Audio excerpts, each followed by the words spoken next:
Hey, good morning, everybody. Hope you're doing well. It is March 7th on the Morning Devo with Bo. My name's Bo Willette, and hope you guys are doing good today. Enjoying life as much as you can, right? Enjoying the Lord, enjoying Jesus. And man, if you can't enjoy Jesus, then man, what's the deal? What don't you like about Jesus? Put that in the comment corner. What don't you like about Jesus? But I hope you're doing well. My name is Bo Willette. You could always check out the archives of these morning devotions at my YouTube channel at Bo Willette, and the name's right there on the screen for you. And if you are just don't want to go to YouTube, you can always go to just my personal website, and that's bowillette.com. And that's kind of a catch-all for a lot of stuff that I do. So anyway, hope you guys are well and ready to get into the morning devotion. So let's do it. Mark chapter 3 today. And I want to welcome everybody, all my friends in the comment corner. Hope you guys are doing well. So Mark 3 says, Jesus went into the synagogue again and noticed a man with a deformed hand. Just so we know, Mark seems to really be honing in on a lot of the miracles of Jesus, a lot of the amazing things that are going on. And we'll see what happens here. So there's a deformed hand, right? He goes into the synagogue, the place of meeting for Israel. And it says, since it was the Sabbath, Jesus' enemies watched him closely. And so we're introduced to these enemies, people that really are in opposition to Jesus. And this is something that seems to be normal, or that there is going to be opposition. Again, if you are in opposition to Jesus, what don't you like about Jesus? What is it that kind of bothers you about him? It's kind of an interesting question. And I think it's one that needs to be pondered too. Like, the person you worship, what are they really like? How do they treat people? What's their behavior like? What's their intimate relationships like? Those questions are good. What was Muhammad like? What was Buddha like? What was Krishna like? These kind of questions I find are very cool if you want to, drill down. Use that accounting term, right? To drill down and kind of find out what's going on. If people are really, really all that, or do they have feet made of clay? And it says, if he healed the man's hand, they planned to accuse him of working on the Sabbath. So they had a plan, a scheme, just ready to attack. I totally can relate to this. Ready to attack. Again, everything you read in the Bible, maybe you read because you're ready to attack. You want to get those Christians. You want to get those people. So you're going to read their material and then you're going to attack them, kind of thing. And they really had this down, man. They were ready to attack. And it says, Jesus said to the man with the deformed hand, come and stand in front of everyone. Then he turned to his critics and asked, does the law permit good deeds on the Sabbath, or is it a day for doing evil? Is this a day to save life or to destroy it? But they wouldn't answer him. Isn't that interesting? They wouldn't answer him. Jesus, when he speaks questions, man, it really is one of those things where you find in the Gospel of Mark, it's kind of one of those questions where you have to ponder a little bit and go, let's see. Can you do good things on the Sabbath? Isn't it a day of rest? But what if I do a good deed to someone? Is that breaking the Sabbath? Can you do good deeds on the day of rest? And that's what Jesus is asking him. And he looked around at them angrily, and was deeply saddened by their hard hearts. Isn't that sad? That Jesus is around religious people, but these religious people have all this hate in their heart. And it's amazing that people can't see the hate that is in their heart. Do you see it today where, people are in absolute hatred of the other political parties? I mean, hate, so much hate that they can't see a good deed being done. Do you see that? A good deed is done by Jesus. And the people that feel like they have the morally high ground can't seem to see the good deed because they just hate the individual who performed the good deed. Does that sound familiar to our world today? Absolutely.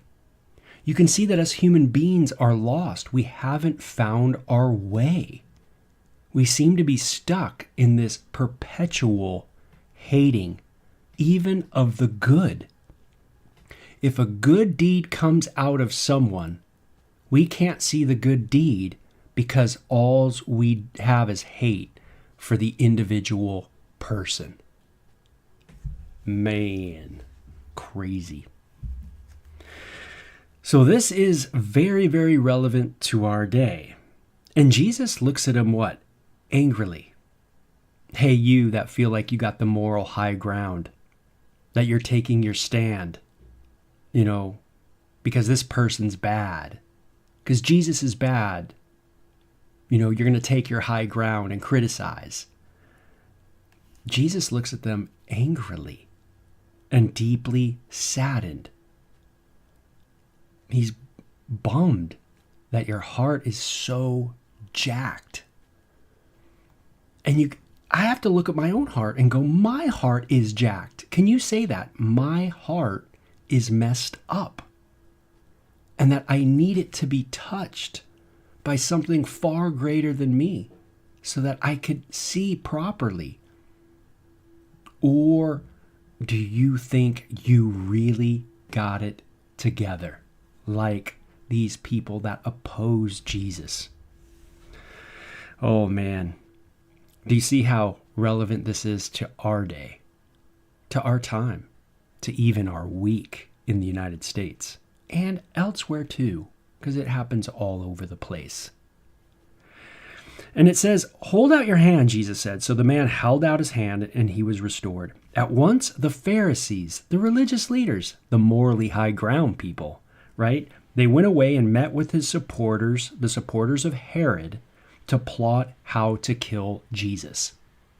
What did the party do that was in opposition to this person, Jesus? They got with other more powerful people to see how they can bring him down. Isn't that interesting? That's what people do. If they can't bring you down, then they're going to go find powerful people with money, people that are part of a bigger opposition group, to link up with them to bring that person down. I feel like we just read kind of a commentary of our current world. I mean, this seems like our current world. And don't think I'm equating Donald Trump with Jesus. No, this happens on both sides of the aisle. Politically, individually, we all tend to do this. This happens very young in our lives where we grow up and we get picked on. And I remember getting picked on, and I was even an instigator at times. And there was a bigger person. And what did I do? I couldn't move that big person. That big person was bigger than me. So what did I do? I got my big brother. And if my big brother couldn't help it, I went and got someone else who could oppose that guy, that person. We learn very young how to gang up on people that we oppose. And it doesn't matter if those people that we oppose do good, we tend to go after them anyway. Man. And so the plot is to kill Jesus. Jesus went out to the lake with his disciples, and a large crowd followed him. And they came from all over Galilee, Judea, Jerusalem, Idumea, from east of the Jordan River, even as north as Tyre and Sidon. The news about his miracles had spread far and wide, and vast numbers of people came to see him. Jesus instructed his disciples to have a boat ready, and the crowd would not crush him. He had healed many people that day, so all the sick people eagerly pushed forward to touch him. And whenever those possessed by evil spirits caught sight of him, the spirits would throw themselves to the ground in front of him, shrieking, "You are the Son of God." But Jesus sternly commanded the spirit not to reveal who he was. It seems to be a theme in Mark, not to reveal who he was, but there's this reaction. And afterward, and I'm not going to get into the why, you're going to have to study that a little bit, but there's a reason for this. There's a good reason for it too. Afterward, Jesus went up on a mountain and called out the ones he wanted to go with him. And they came to him, and then he appointed 12 of them and called them his apostles. And they were to accompany him, and he would send them out to preach, giving them authority to cast out demons. These are the 12 he chose: Simon, whom he named Peter, James and John, the sons of Zebedee, Jesus nicknamed the sons of thunder, Andrew, Philip, Bartholomew, Matthew, Thomas, James, son of Alphaeus, Thaddeus, Simon the Zealot, Judas Iscariot, who later betrayed him. I love it. Jesus is a person who knows the time to minister to little and knows how to minister to a lot. And he finds a small group of people, a very interesting group of people too. You know, sometimes you'll watch a show like The Chosen or something like that, and it'll kind of put to mind maybe some of the images of maybe what these people were like. But they really were a motley crew, a very colorful group of small band of individuals that hung out with Jesus. But don't you just love Jesus's heart to minister to those that are coming from all over? You know, to be there for them, to help them, right? To help them in their infirmities and the things that are going on in their life. You know, Jesus wasn't a guy who, got tired, it seems like, all the time. It seems like he kind of fought through that weariness of body and strength. Sometimes we need that kind of strength to get through our days when our bodies are tired. And it seems like people want to hear from us, want our attention, want our time. We can be tired, but I love Jesus's example of just going through it, learning how to set aside that tiredness and minister to the people, because they're in need, right? They're in need of that shepherd, and he is the good shepherd, right? He's the one who's leading them. He's the one who's restoring them. He is the one who is teaching them. And it says one time Jesus entered into a house, and the crowds began to gather again, and soon he and his disciples couldn't even find time to eat. When his family heard what was happening, they tried to take him away. He's out of his mind, they said. So isn't that interesting? One time Jesus enters a house, and the crowds once again go after him. And they're so busy, right? They can't even find time to eat. And his family thought he was kind of nuts. What is Jesus doing? But the teachers of the religious law who had arrived from Jerusalem said, he's possessed by Satan, the prince of demons. That's where he gets this power to cast out demons.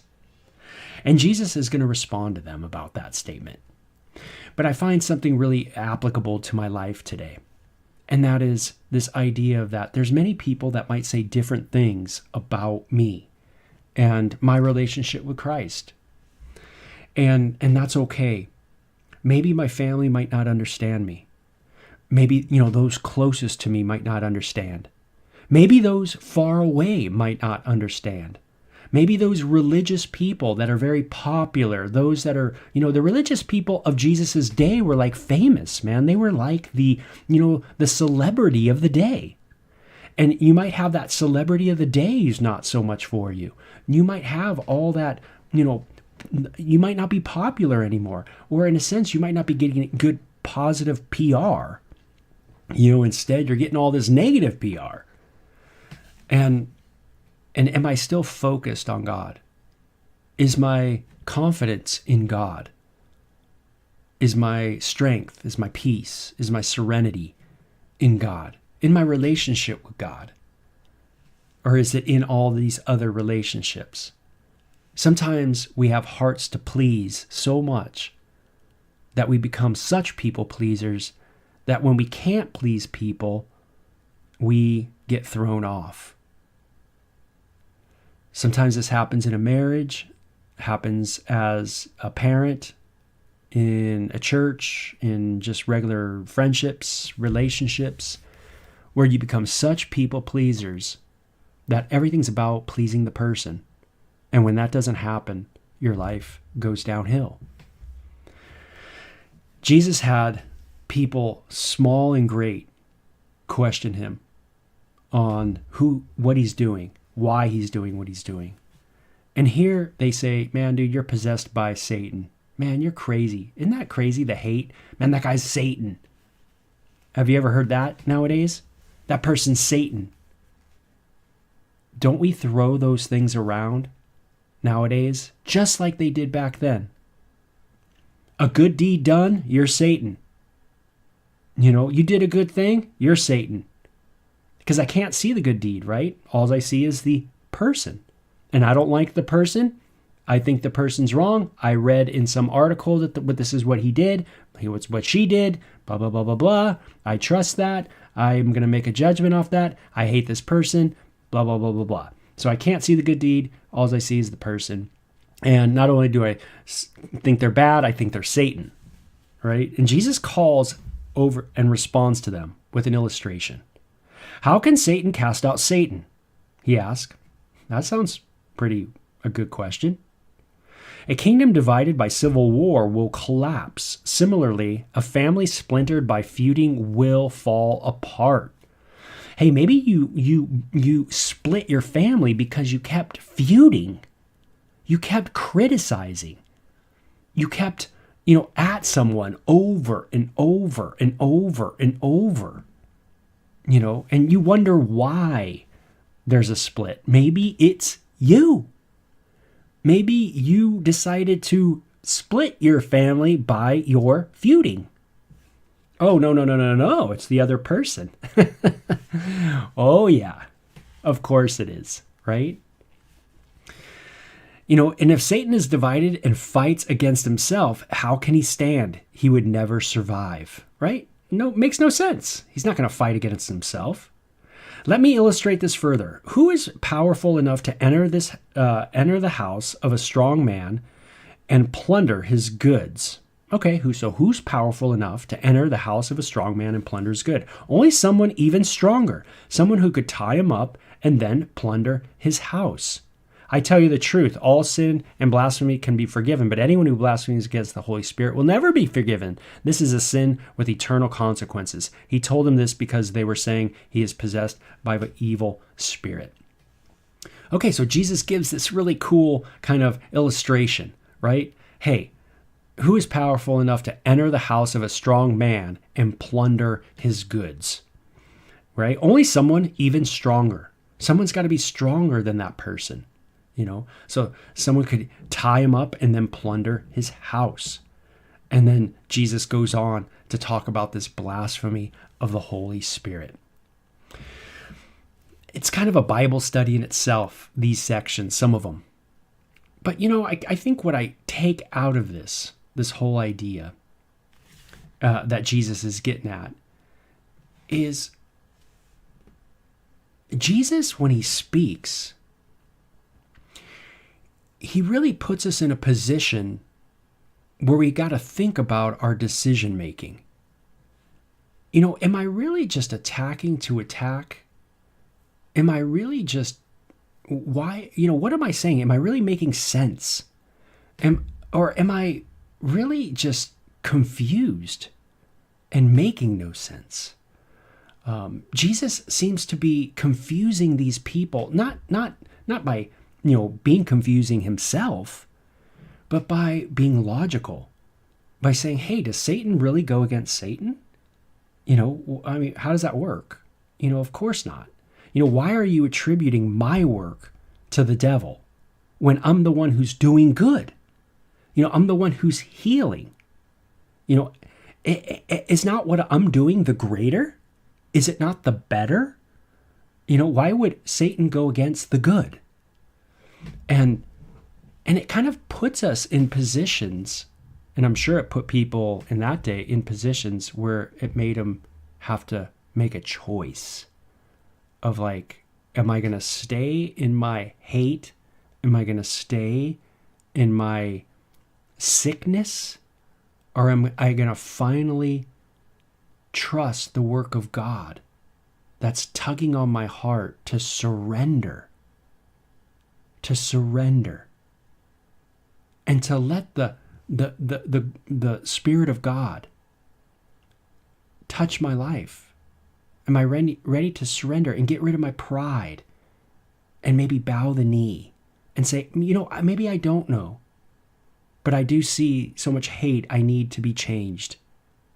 I need to be made new. And Jesus speaks in a way that he's letting people know, man, that, you guys need to make a decision because you're in such need of the work of God. Now, there's a lot here. And again, maybe you should study it. It's always good. Go to enduringword.com, pull up Mark chapter 3, enduringword.com, Mark chapter 3, go through the commentary of my friend David Guzik. Does a great job with this, and you can kind of go through it verse by verse and really do a Bible study on it. But man, you could see that it was powerful, right? An eternal consequence is at hand, people. An eternal consequence is at hand. There's something far greater going on, and you're missing it. And you can't see it. You're missing the good. And you're attributing something that is holy to the devil. Woo. And so you want to know if you're lost or not? Man, just think, do you attribute what is good, what is right, what is just, what is beautiful to the work of Satan? Or can you thank God for it? Can you rejoice in it? Jesus says, what team are you on? I mean, that's pretty much what he's getting at. What team are you on? And then Jesus' mother and brothers came to see him. And they stood outside and sent word to him to come out and talk with them. And there was a crowd sitting around Jesus. And someone said, your mother and your brothers are outside asking for you. Hey, mom and your brother are outside. But Jesus replied, who is my mother and who are my brothers? Then he looked at those around him and said, look, these are my mother and brothers. Anyone who does the will of God is my brother and sister and mother. Okay, we see that his family's struggling with him. Jesus had brothers and he had sisters. Just so you know, Jesus had brothers and sisters. Okay, go figure. I grew up thinking that I heard that Mary was a perpetual virgin. You might have heard that before. Well, here it says Mary, there was brothers and sisters of Jesus. And they thought he was a little off, right? What are you doing? Why? We already read that in the chapter. What are you doing? But notice what Jesus is getting at. There is a team to be on. Look at what I'm doing. Is it good? Do you want to be part of that team? Or do you want to be part of this team? And it's great. You could look at Muhammad this way. You could look at Krishna this way. You could look at Buddha this way. What team do you want to be on? Do you admire Muhammad and what Muhammad did? Do you admire Buddha and what Buddha did? Do you admire Krishna? Do you admire, the Bhagwan Rajneesh? Do you Sai Baba? Who's your person? What do you admire? What team are you on? Who's going to be your Lord? Who are you going to choose today? Kind of idea. And so today, we have a decision to make. We have a decision to make. Am I going to see the good? Am I going to see the good that Jesus does and understand that he is the good one? That he is bringing healing and health to people, and that is good. And to admire the one who brings it, not to attack the one that brings it, but to be thankful for the one who brings it, the good, who does the good.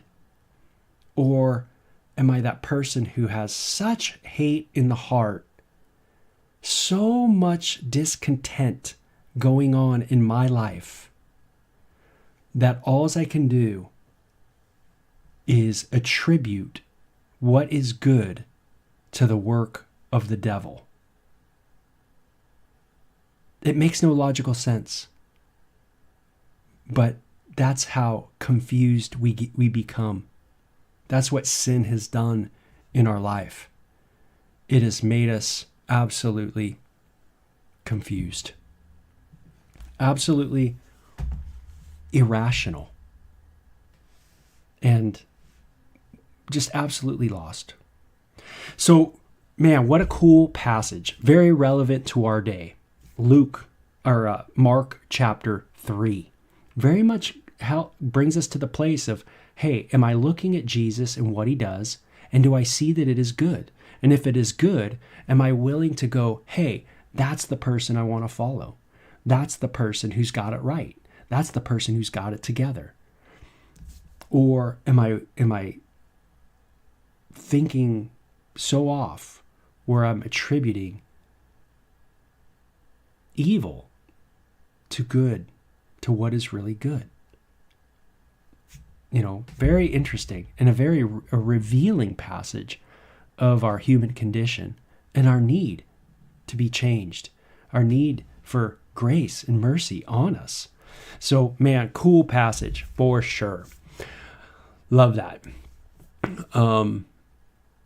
So yeah, there's a lot to admire with Jesus. I mean, he just knew how to talk to hegemonical power structures like no other, man. It just blows my mind. I mean, that he can be in such pressure positions and, man, say the right things and speak so plainly and really put the onus on the others of like, what are you doing?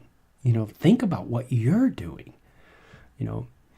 and I'm sure a lot of us, we look through our life and we go, man, what was I doing? Oh, man, yeah, we thought we were doing the right thing. We thought we had the moral high ground. But when we look back on it, we go, kind of shameful for what I did.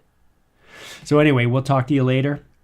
Let's admire Jesus today and admire the good deeds he does, So we'll talk to you later. Bye-bye.